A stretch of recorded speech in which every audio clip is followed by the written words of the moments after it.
बिहार में राजनीति गर्म है। पटना से दिल्ली तक ये गर्माहट महसूस की जा रही है और इस पूरी राजनीति में छोटे दलों की भी बड़ी भूमिका है। देखिए कैसे छोटी पार्टियों को लेकर बड़े दल अलर्ट हैं।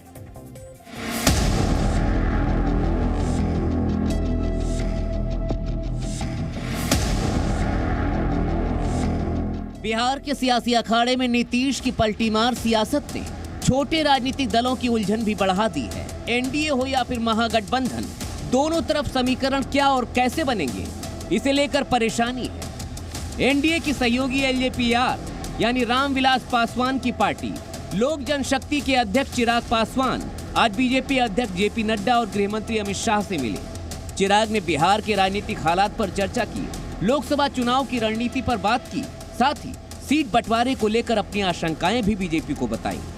कि आज की तारीख में हम लोग एनडीए का हिस्सा हैं, मजबूती से हम लोग आज की तारीख में हम लोग एनडीए का हिस्सा हैं। आज जितने भी कंसर्न्स में आदरणीय केंद्रीय गृह मंत्री जी के समक्ष या भारतीय जनता पार्टी के राष्ट्रीय अध्यक्ष जी के समक्ष रखने गया, एक सहयोगी के नाते ही मैं वहां पर गया था।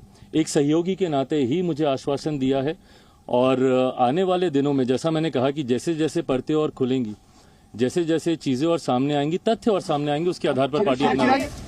चिराग पासवान ने जो कुछ भी कहा, इससे उनके दल की चिंता को भी आप बखूबी समझ सकते हैं। चिराग को साधना बीजेपी के लिए जितना जरूरी है, उतना ही जरूरी जेडीयू के लिए भी है। जब जब चिराग पासवान की पार्टी से जेडीयू का सामना हुआ है, उसका सबसे ज्यादा नुकसान जेडीयू को ही उठाना पड़ा है। ऐसे में बीजेपी और जेडीयू दोनों के लिए चिराग पासवान बिहार की सियासत के बड़े स्तंभ हैं। दूसरी तरफ जीतन राम मांझी की पार्टी हिंदुस्तानी आवाम मोर्चा भी मौजूदा राजनीति के केंद्र में बेहद अहम है। मांझी की पार्टी के पास बिहार में 4 विधायक हैं। मांझी इसलिए भी अहम है क्योंकि खबर ये भी है कि आरजेडी ने उन्हें सीएम पद का ऑफर भी दिया था। इस खबर के बाद बीजेपी एक्टिव हुई और मांझी को साधने में जुट गई। आज सुबह ही बिहार बीजेपी के अध्यक्ष सम्राट चौधरी जीतन राम मांझी से मिलने उनके घर पहुंच गए। शाम को जीतन राम मांझी ने भी अपने घर पर विधायकों के साथ बैठक की। ये उसी बैठक की तस्वीरें हैं जिसमें बिहार की मौजूदा राजनीति में अपनी अहमियत को मजबूती से जताने पर बात हुई। हर समय हम लोगों का रोल इम्पोर्टेंट रहा है। आप देखिए कि 2020 में भी जब हम लोग जीत कर आए थे, उस समय भी दबाव बनाया जा रहा था। उस समय अगर थोड़ा सा हम लोग दबाव में आ जाते तो शायद बिहार में दूसरी चीज हो जाती, लेकिन हम लोग कुछ दबाव में नहीं आते हैं। आप देखें कि कई पार्टी टूट फूट हो गया, कई तरह की परेशानी हुई, लेकिन हम लोग चारों विधायक और एमएलसी या जो नेता हम लोग पार्टी एकदम एकजुट हैं और हर परिस्थिति में हम लोग एनडीए का जो फैसला है, माननीय नरेंद्र मोदी जी का, प्रधानमंत्री जी का, एनडीए का माननीय गृह मंत्री जी का जो फैसला, हम लोग तो भारतीय जनता पार्टी के साथ गठबंधन हुआ है। बिहार की राजनीति में उपेंद्र कुशवाहा भी बड़ी अहम कड़ी है। मौजूदा राजनीतिक हालात में उपेंद्र कुशवाहा को साधे रखने के लिए बीजेपी ने अपनी बिसात बिछाई। इसीलिए केंद्रीय मंत्री नित्यानंद राय ने कुशवाहा से उनके घर जाकर मुलाकात की। वो जो कुछ भी बताया जा रहा है वो अलग विषय है। हम लोगों की मुलाकात होते रहती है। पहले भी नित्यानंद जी यहाँ आए हैं, कई बार आए हैं। हम भी दिल्ली जाते हैं तो उनसे मुलाकात होती है। तो इसी क्रम में मुलाकात है। हाँ, स्वाभाविक रूप से हम लोग पॉलिटिकल लोग हैं और भी चुनाव का समय है और आप लोगों के कारण बिहार का राजनीतिक माहौल भी गर्म है, तो इन विषयों पर चर्चा तो होगी ही जब बैठेंगे हम लोग साथ में। तो चर्चा हुई, लेकिन इसका कुछ खास मकसद था ऐसा नहीं। छोटे राजनीतिक दलों को अपने साथ बनाए रखना बिहार में बड़ी पार्टियों के लिए बड़ी मजबूरी है। इसीलिए एनडीए हो या फिर विपक्ष का महागठबंधन, सभी अपने साथ छोटे दलों को बनाए रखना चाहते हैं। उपेंद्र कुशवाहा की राष्ट्रीय लोक जनता दल नाम की पार्टी है और वो 7 से 8% वोट बैंक पर अपना दावा करते हैं। इसीलिए उपेंद्र कुशवाहा की अहमियत को आप आसानी से समझ सकते हैं। चिराग पासवान और उनके चाचा पशुपति पारस 6 से 7% पासवान वोट बैंक को अपना बताते रहे हैं। इसीलिए उनकी भी सियासी अहमियत को कम नहीं आंका जा सकता। जीतन राम मांझी करीब 19% दलित वोट बैंक के सहारे बिहार की राजनीति में बड़े खिलाड़ी बनने की कवायद में है। इसीलिए सभी दल उन पर नजर बनाए रखते हैं। सामाजिक और जातीय समीकरणों की राजनीति के लिहाज से बिहार में दिलचस्प लड़ाई होती है। इसीलिए छोटे दल अपने अपने वोट बैंक के आधार पर बड़े दलों की मजबूरी हमेशा से बने रहते हैं और इस बार भी कुछ इसी तरह के समीकरण नजर आ रहे हैं। इन सब से ऊपर सबसे बड़ी बात ये भी है कि बिहार की सियासत में व्यक्तिगत और जातिगत समीकरणों की ही अहमियत है। इनमें नीतीश और बीजेपी की व्यक्तिगत राजनीतिक मजबूरी तो समझी जा सकती है, साथ ही जातिगत आंकड़ों को साधे बिना भी बिहार की सत्ता की वैतरणी को पार करना करीब करीब असंभव है। ब्यूरो रिपोर्ट, जी मीडिया। और बिहार में जारी सियासी उठापटक के बीच बड़ा सवाल यह है कि आखिर नीतीश कुमार बार बार क्यों पलट रहे हैं? ये उनके लिए जरूरी है या उनकी कोई मजबूरी है? नीतीश कुमार के साथ रहने या ना रहने से राजनीतिक दलों को कितना नफा नुकसान होता है, यह भी आपको समझना चाहिए। बिहार में 2014 और 2019 लोकसभा चुनाव के आंकड़ों को पहले आप देखिए। 2014 में नीतीश कुमार एनडीए के साथ नहीं थे और उन्होंने अकेले चुनाव लड़ा था। तब बीजेपी को 22 सीटों पर जीत मिली थी, जबकि नीतीश की पार्टी महज 2 सीट तक ही सिमट गई थी। 2014 में बीजेपी को 29.40% वोट मिले, जबकि जेडीयू को 15.80% वोट मिले। अब 2019 में आइए। 2019 लोकसभा चुनाव में नीतीश कुमार एनडीए में रहकर लड़े, तब बीजेपी 17 सीट पर लड़ी और 17 की 17 सीटें जीती। उसका वोट प्रतिशत था 23.58। जेडीयू ने भी 17 सीटों पर चुनाव लड़ा और 16 सीटें जीतने में कामयाब रही और उसका वोट प्रतिशत था 21.81। 2014 और 2019 की जब आप तुलना करेंगे तो बीजेपी को 5 सीट का नुकसान हुआ और जेडीयू को 14 सीट का फायदा। इसी तरह बीजेपी 5.82% का वोट का नुकसान बीजेपी को हुआ और जेडीयू को 6.01% वोट का फायदा। लोकसभा चुनाव के लिहाज से नीतीश कुमार की पार्टी को ज्यादा फायदा हुआ है। ऐसे में इस बार क्या होगा? सियासी समीकरण किस तरह से बनेंगे और कैसे बिगड़ेंगे, इसे लेकर दिलचस्पी बढ़ गई है। लेकिन बिहार में हलचल जारी है और बयानबाजी भी थम नहीं रही है। केंद्रीय मंत्री गिरिराज सिंह ने अपने अंदाज में तंज कसा है। मैं नहीं जानता कि कौन शेर है कौन सुअर है। भारतीय जनता पार्टी अकेले शेर। 2015 में नीतीश कुमार ने आरजेडी के साथ महागठबंधन में चुनाव लड़ा। तब बीजेपी को 53 सीटों पर जीत मिली।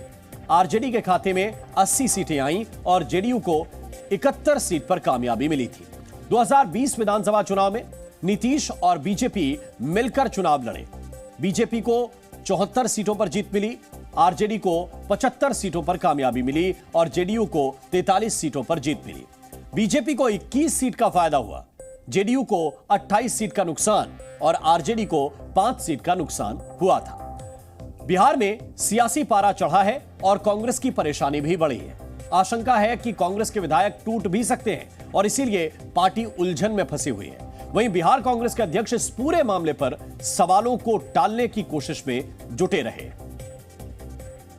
तो आज बिल्कुल नहीं बैठक होने वाली। आज हम लोग का जो तैयारी समिति है उसका बैठक हो रहा है। जो अभी राजनीतिक विधायकों को कल बुलाया हूँ। जो राजनीतिक हालात है उस पर क्या कहेंगे? अभी सब कुछ आपको बता दें। अभी बिहार में जो राजनीतिक हालात है उस पर क्या कहेंगे सर? बिहार में जो राजनीतिक हालात है उस पर क्या कहेंगे? आईडी नीचे कीजिए। मतलब कुछ हो गया क्या? होने की संभावना जताई जा रही है। तो होने की संभावना पर मैं क्यों बोलूंगा? नीतीश कुमार क्यों पलटी मारते हैं, उसका सटीक विश्लेषण ये आंकड़े हैं। 2005 से अब तक नीतीश की पार्टी का क्या हाल हुआ है वो जरा आप देखिए। 2005 में जेडीयू को 88 सीटें मिली थी और 21% वोट मिले थे। ये 2005 की हम बात कर रहे हैं, जब जेडीयू को 88 सीटें मिली और 21% वोट मिले। 2010 में जेडीयू की सीट बढ़कर 115 हो गई और 2% वोट भी बढ़े। लेकिन 2015 में सीटें 71 रह गईं और वोट 17% पर आ गया। 2020 में नीतीश की पार्टी महज 43 सीट पर ही सिमट गई और वोट प्रतिशत भी 15 पर रह गया। और अब इसे आप समझिए कि उनकी मजबूरी क्या है और उनके लिए जरूरी क्या है।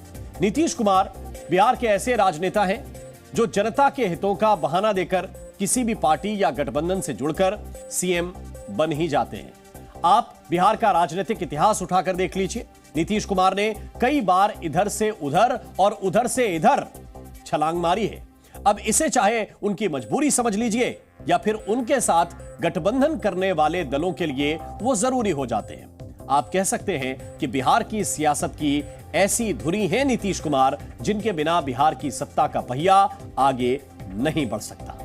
1990 में नीतीश कुमार लालू यादव के बहुत ही करीबी हुआ करते थे, लेकिन 1994 में नीतीश की महत्वाकांक्षा बढ़ी तो उन्होंने लालू प्रसाद यादव से अलग होकर अपनी समता पार्टी बना ली।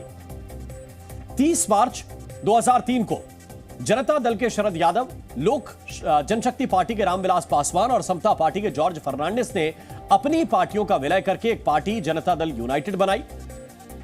नीतीश कुमार समता पार्टी के उभरते हुए नेता थे। फिर वर्ष 2005 में जब विधानसभा चुनाव हुआ, 2005 का जो विधानसभा चुनाव हुआ उसमें जेडीयू ने बीजेपी के साथ मिलकर लालू यादव को हराया और इस सरकार में नीतीश कुमार को मुख्यमंत्री बनाया गया। इसके बाद वर्ष 2013 आया। वैसे 2005 में ही जेडीयू ने एनडीए का हाथ भी थाम लिया था। फिर 13 में नीतीश कुमार ने बीजेपी का साथ छोड़ दिया और उस वक्त अटकलें कुछ इस तरह की थी कि नीतीश कुमार पीएम पद के लिए दावेदारी ठोक रहे थे। नीतीश ने कांग्रेस और आरजेडी के साथ महागठबंधन किया था। फिर 2017 नीतीश ने महागठबंधन छोड़कर बीजेपी के साथ सरकार बनाई। नीतीश ने बीजेपी के साथ मिलकर चुनाव जीता। यह वर्ष था 2020 और 2022 में नीतीश ने बीजेपी के साथ मिलकर चुनाव जीता, आरजेडी और कांग्रेस के साथ। इसके बाद उन्होंने सरकार बना ली। तो यानी नीतीश कुमार का पूरा राजनीतिक जीवन ही एक पार्टी से दूसरी पार्टी के समर्थन लेकर सरकार बनाने से जुड़ा हुआ है। वो किसी भी तरह से बिहार की सत्ता पाने के लिए अपने राजनीतिक विरोधियों से भी हाथ मिला लेते हैं। एक बार फिर हम आपको नीतीश कुमार की सियासत को 4 तस्वीरों के जरिए समझाने की कोशिश करते हैं और ये 4 तस्वीरें नीतीश की पलटू राजनीति का पूरा लेखा जोखा है। वर्ष 2013, फिर 2015, उसके बाद 2017 और फिर 2022। कभी बीजेपी, कभी आरजेडी और कांग्रेस वाला महागठबंधन। जब जिसके सहयोग से मुख्यमंत्री बनने का मौका मिला, नीतीश कुमार उसी के साथ हो लिए। 4 तस्वीरें और चारों तस्वीरों में भिन्न भिन्न नीतीश कुमार को आप देख सकते हैं। मुद्राएं अलग हैं, व्यक्तिगत रूप से वो वही हैं और उनका पद भी वही बना रहा जिसके लिए उन्होंने ये पलटियां मारी। तो नीतीश कुमार अभी भी वही कर रहे हैं जिसके लिए वो जाने जाते हैं और बिहार के लोग भी नीतीश कुमार को अच्छी तरह से जानते हैं कि अगर कुर्सी पर वो काबिज रहना चाहते हैं तो वो कोई ना कोई बहाना ढूंढ ही लेते हैं और अभी भी किसी नए बहाने के साथ ही सामने आएंगे कि आखिर क्यों उन्हें आरजेडी का साथ छोड़ना पड़ा।